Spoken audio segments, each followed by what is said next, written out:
Well, I guess focusing this video on a completely new subject will either A, really help my channel grow, B, completely backfire, or C, and this is the most likely option, do absolutely nothing at all.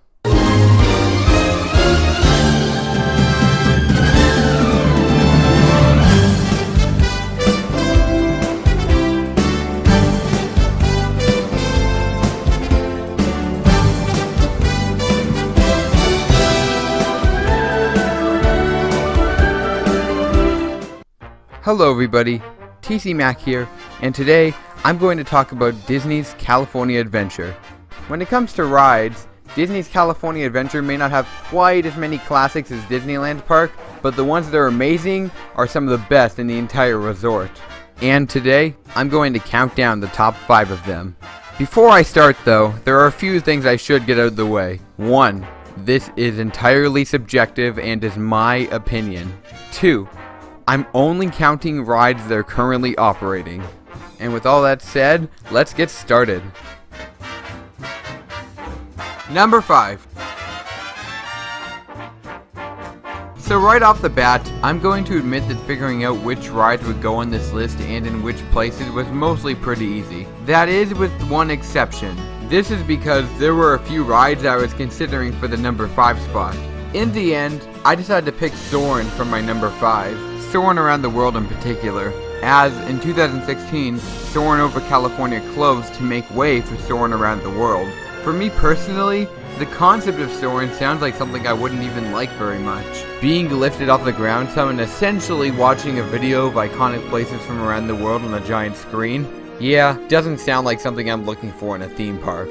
So why do I still enjoy this ride? Well, to put it simply, the execution is brilliant. One reason why this ride is so good is that they make the screen huge. They put you close enough to the screen to make you really feel immersed, but not too close. But that's not all. Every single shot they get of places from around the world are all just gorgeous. On the first time I rode Soarin' on my most recent trip to Disneyland, my jaw was dropped and I was staring at the screen with awe and wonder the entire time. And if all of that wasn't enough, the music in this ride is incredible and really helps to make you feel immersed. With how much I'm praising this ride, you may be asking why it's only a number 5. Well, it's really good, but not flawless. When it comes to most rides, I feel like where you sit isn't always a huge deal, but here it kind of is. For example, it wouldn't be a great ride experience if you got placed on the outer left or the outer right. I'm not saying it would be a terrible ride experience, but it would be a much better one if you were placed closer to the middle. Also, more than likely you'll probably see the feet of the people above you when you're watching the screen. If I had anything more to nitpick, it would be that sometimes there are some animals on the footage that you can clearly tell are CG. Unfortunately, this can kind of take you out of the immersion a little bit, but luckily, these are few and far between. Even with those minor flaws, Soarin' Around the World is still a great ride. Although I do respect Soarin' Over California for being the first Soarin' ride, I think I prefer Soarin' Around the World simply because it has more variety. If you're ever at Disney's California Adventure, ride it at least once. It's worth your time. Plus, Patrick Warburton does the safety video, which is just awesome. Hello and welcome to Soarin'. My name is Patrick and I'll be your chief flight attendant today. Need I say more? Number 4. For my number 4 choice, I'm gonna have to give it to The Little Mermaid Ariel's Undersea Adventure. This is your classic Disney dark ride similar to Pinocchio's Daring Journey and Snow White's Scary Adventure, except the dark ride is focused on the Little Mermaid this time. I always found it a little weird that they waited so long to make a dark ride about the Little Mermaid. This is not a negative, however. If anything, it's a positive. Before I talk about what's inside the ride, I just want to mention the ride system. It uses the Omni Mover technology found in the Haunted Mansion, which is very good at getting people on and off the ride at a consistently quick rate. Luckily, because of this, lines usually aren't too long. On my most recent trip to Disneyland, I'd be on the ride in less than 5 minutes. Now, onto the ride itself. Everything in this ride is really pleasant to look at. The sets surrounding the animatronics are very nice looking and the colors really pop. Speaking of which, the animatronics themselves are pretty impressive.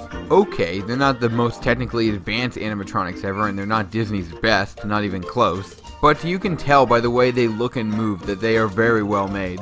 Actually, there is one in this ride that I would consider to be one of Disney's best animatronics. And that would of course have to be the Ursula animatronic without a doubt. I mean, look at how huge that thing is. And the way it looks and the way it moves, I could make an entire video on that animatronic alone. I would have to say that the highlight of the ride is definitely the under the sea scene. There are just so many animatronics and so much stuff to look at. All of the colors really pop here more than anywhere else in the ride. Like the Ursula animatronic, I could babble on about this for a while, so I'll stop myself here. If I had any nitpicks, it would be that they kind of glossed over the part where Prince Eric kills Ursula. They do kind of show it, but it's very vague. I just think they could have done something really cool with that, but they probably didn't have enough space to do it. And this really is just a nitpick. The ride itself is very, very enjoyable. Although, I always wonder why they put it in California Adventure instead of Disneyland's park where it would have fit better. Okay, I know it's probably because of space limitation, but I don't know, they probably could have found somewhere in Fantasyland to put it. Not a complaint or nitpick, just something I always wondered about. The Little Mermaid Ariel's Undersea Adventure is a very, very enjoyable dark ride. I highly recommend checking it out next time you're at California Adventure, especially since it probably won't have a very long wait.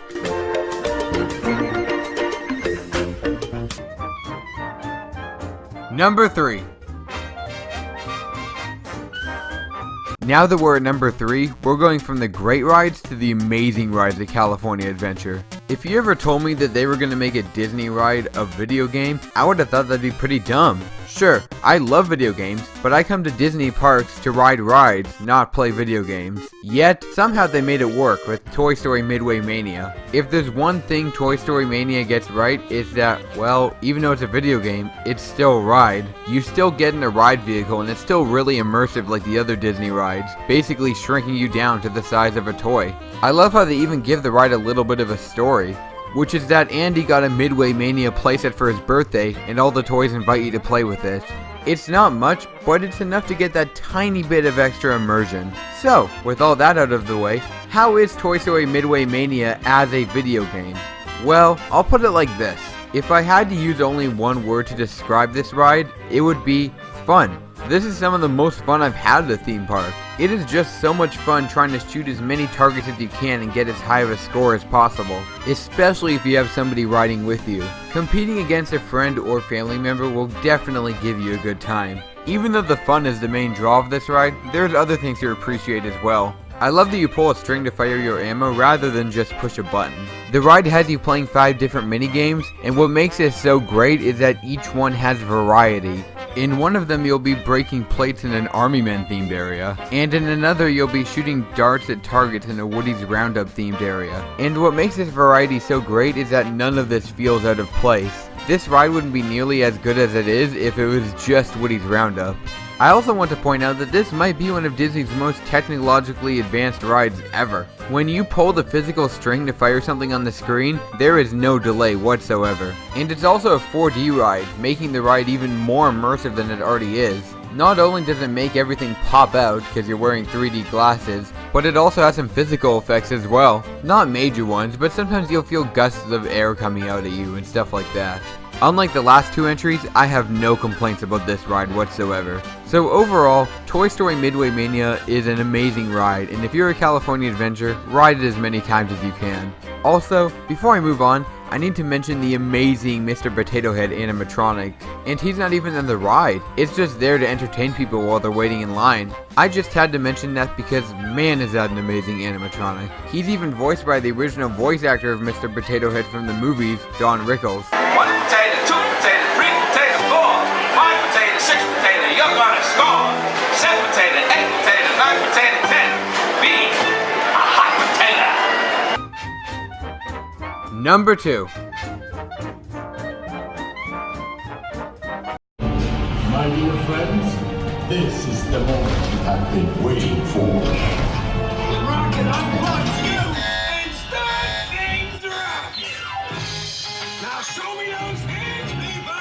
Yeah, based on how much hate this ride got when it was first announced, I don't expect to make any friends with this choice. But, you know what? This is my video and thus, my opinion. I have to admit that when this ride was first announced, while very surprising to me, I was more optimistic about it than most people were. One reason why I wasn't so angry about it is because I didn't love the Tower of Terror from Disneyland. Don't get me wrong, I always enjoyed riding it, but it always felt kind of cheap to me compared to the version at Walt Disney World. Now I can understand why some people were upset, because it still was a very good ride. So, with all of that out of the way, how do I like Guardians of the Galaxy Mission Breakout? I know I'm gonna get a lot of hate for saying this, but I think it's a lot better than Tower of Terror from Disneyland, and I'm actually glad they got rid of Tower of Terror for this ride. Here's why. Just like with Toy Story Mania, the ride is just fun. This is definitely some of the most fun I've ever had on a thrill ride before. And a lot of that has to do with the fact that it's Guardians of the Galaxy. It has that feeling that only a Guardians of the Galaxy ride could give you. It also has a lot more thrill factor than the Tower of Terror did.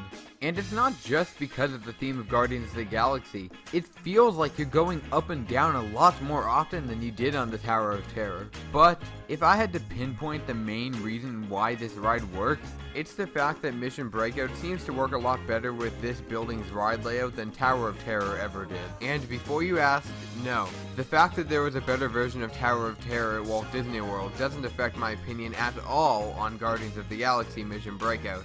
If anything, I don't think the ride would work nearly as well at Walt Disney World as it does in Disneyland. And that's only because of the ride system that Tower of Terror from Disney World has. I won't explain it any more than I already have because I could honestly make an entire video talking about it. Luckily, there are a lot of things that make this ride great other than the ride layout. Similar to Toy Story Midway Mania, the ride has variety because there are 6 different versions of it, and none of them feel out of place. Each version has a different song playing. Now, I should make it apparent that I unfortunately wasn't able to ride all 6 versions, but I rode this ride multiple times and the song that was playing each time I rode fit perfectly.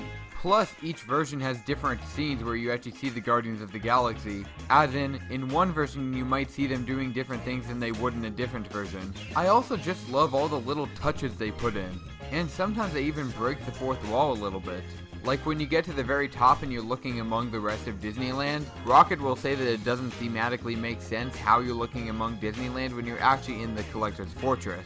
Speaking of the Collector's Fortress, the exterior and interior are both very well designed with what they had to work with. They both really help to make you feel more immersed in the world of Guardians of the Galaxy. Although, I'm always going to know that that building used to be the Tower of Terror just by looking at it. I don't consider that a flaw, just something I noticed. Luckily, there's more than just a design to help you feel immersed. Why? Because this ride has a story. So, apparently the Guardians of the Galaxy have been captured by the Collector. I kinda find it hard to believe that that would actually happen, but I'll roll with it. Anyways, as you would expect, Rocket escaped his prison cell, and he needs your help to free the rest of the Guardians. It's not much, but it's enough to make you feel more immersed in this world. Also, while you're waiting in line, they actually have a giant screen up showing a video of the Guardians in their cages to entertain guests while they wait in line, and it's actually pretty good. It's not gut-bustingly hilarious, but it'll help pass the time while you're waiting in line. Which brings me to another point that they actually brought back all the actors from the movie, minus Vin Diesel as Groot. Well, I better stop here or else I'll be rambling on about this ride all day. So overall, Guardians of the Galaxy Mission Breakout is amazing. This is just the perfect way to make a Guardians of the Galaxy ride. I mean, it even has a Stan Lee cameo in the video that I mentioned earlier. And on top of all of that, they give us an amazing animatronic of Rocket Raccoon in the pre-show. I don't know what else to say. Well, I do actually. So, I'll end by saying this. I may miss the Tower of Terror, but I cannot deny that I definitely prefer its successor. Before we get to number 1, I would like to quickly go through a few honorable mentions. Mike and Sully to the rescue. This is just another classic dark ride, except it's based on Monsters Inc. this time. But I've gotta say, I really love this one. I don't know why, but it's just really enjoyable to ride it again and again. So, why didn't it make the list? Well, it was close, but Soarin' just barely edged this one out. So consider Mike and Sully to the rescue number 6. If you're waiting to go to a show or a ride to use your fast pass, then this ride is good to go to while you're waiting because it never has a very long line. The Twilight Zone Tower of Terror. Why didn't this ride make the list? Well, it's because of my rule of only including rides that are currently operating. I don't want to talk much about it because I already talked about it some earlier in this video, but let's just say if it was still operating, it would definitely be somewhere on the list. It may not have been quite as good as its Walt Disney World counterpart, but that doesn't take away from what it was, and what it was an incredibly great ride. California Screamin'. Just like with the Twilight Zone Tower of Terror, this ride was just recently closed to make way for a new updated version. And I actually find this to be a really good thing. Why? Because it always felt a little bit generic to me. I guess not very Disney. And when I say that, I mean it felt almost like every other roller coaster you'd see at the theme parks. Don't get me wrong, incredibly fun, and I would still take it over any of the rides at Six Flags. And it did feel somewhat distinctive from other roller coasters, just not as much as the Haunted Mansion distinguished itself from other haunted houses. But it was a very incredible ride. Speaking of incredible, I am very much looking forward to seeing how the Incredicoaster turns out. If the retheming of Tower of Terror is any indication of what's to come, this is sure to be a great ride. Grizzly River Run. So, why isn't this on the list? Well, to put it simply, it's been too long since I've ridden it to fully compare it with the other rides. Usually when I go to Disneyland, I'll usually ride it maybe once or twice, but on my latest trip to Disney, it was actually closed. I'm not 100% sure how it happened, but it broke on the day I was going to ride it and was closed for the rest of the trip. And the year before, I didn't ride it enough times to get it permanently stuck in my memory, so I didn't think it would be very fair to compare it to the other rides on this list. Even with all of that, I don't think it would have made the list just because of one factor: fierce competition. Goofy Sky School. This is on the list because I wanted to mention some of the smaller budget rides that couldn't compete with the others. I don't think these types of rides should be ignored because they are very fun and very well made. And to me, Goofy Sky School was definitely the best out of all of them in that regard. I would like to mention that this ride was closed on my latest trip to Disneyland, but I did ride it a few times the year before and I remember it a lot more than Grizzly River Run for some reason. I don't know, probably because it's shorter or something. Even though this ride isn't as high budget as the rides on the actual list, that doesn't take away from the fact that it's still pretty fun. Not to mention that it perfectly emulates an old school Goofy cartoon into an outdoor roller coaster. Now, with all of those out of the way, let's get to my number 1 favorite ride at Disney's California Adventure. Back when Disney's California Adventure opened up in 2001, it didn't do nearly as well as Disney was hoping. It's hard to pinpoint exactly what caused this to happen, but overall the park seemed to lack the same Disney magic as Disneyland Park across the street had. Then, everything changed in 2007 when Disney announced their massive overhaul to the park. Overall, this would cost them $1.1 billion. To put that into perspective, it cost $600 million just to build the park. So, when everything was said and done, how did it turn out? Well, thankfully, this expansion was nothing but a good thing. The largest renovation, other than them completely redoing the entrance, was definitely the addition of Cars Land. Not only did it do an amazing job at recreating Radiator Springs, but with it, it brought 3 rides, and one of them is my favorite ride in the entire park, Radiator Springs Racers. Honestly, I don't even know where to start with this one. Well, I guess I'll start with the ride vehicles themselves. This ride uses the same ride technology as Test Track over in Walt Disney World, and it fits perfectly here. Also, each ride vehicle is really nice looking. The ride in general just has a lot of care put into it, and it has that special touch that only Disney rides have. I'll give you an example. As you would expect with a ride like this, each car you ride in has facial features just like the cars in the movies. Now, because it would be a lot of work to do otherwise, they could have easily just made one car and then make a ton of replicas of it, but they didn't. Most of the cars are very unique, whether it's their eyes, or their color, or their mouth. I love that they put the eyes in the car in such a way that when you're inside the car you can see through the windshield pretty well, but when you're outside of the car and you look at the windshield you just see the eyes. It's brilliant! So, now that I'm done talking about the ride vehicles, I'll now talk about why the ride itself is amazing. First off, this is a bit of a thrill ride. There are some points in the ride where your car speeds up, and at the very end you have a high-speed race. And to make it even better, you race against another ride vehicle with other riders in it. Even though you can't affect the outcome of the race whatsoever, it's just really fun to cheer your car on while you're racing, in the hopes that your car will win. So yeah, I like the thrill factor of this ride. What else is there to love? Everything you look at is just so well made. Whether it's the rock work on the outside or radiator springs on the inside, it's all very well done. The thing this ride does so well is really immerse you in the world of cars. When it comes to being immersed in rides, this ride takes the cake. Even when you're waiting in line, you already feel immersed in this world, and that's because this is one of the best waiting areas for any ride ever. The amount of detail they put into this is just incredible. During the ride, anytime one of the characters comes out to talk to you, it really feels like the characters from the movies are talking to you. Speaking of characters, these audio animatronics might be my favorite audio animatronics ever. Everything about them is just amazing. Honestly, if I was thinking about what the Cars characters would look like in real life, these animatronics would be it. I mean, it looks like the characters just jumped out of the movie. Usually when it comes to animatronics, I prefer physical facial features as opposed to projected ones. And yeah, this ride is kind of guilty of that with the projected mouths on Sally and Lightning. But it's not a very big deal. Plus, this ride completely makes up for it with the use of projected features that I actually really enjoy. Because the way the cars are designed, I think making the eyes projected is brilliant.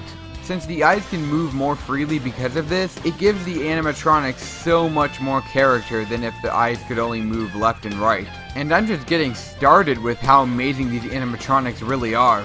Not only are their colors and designs very, very well made, but the way they move is just flawless.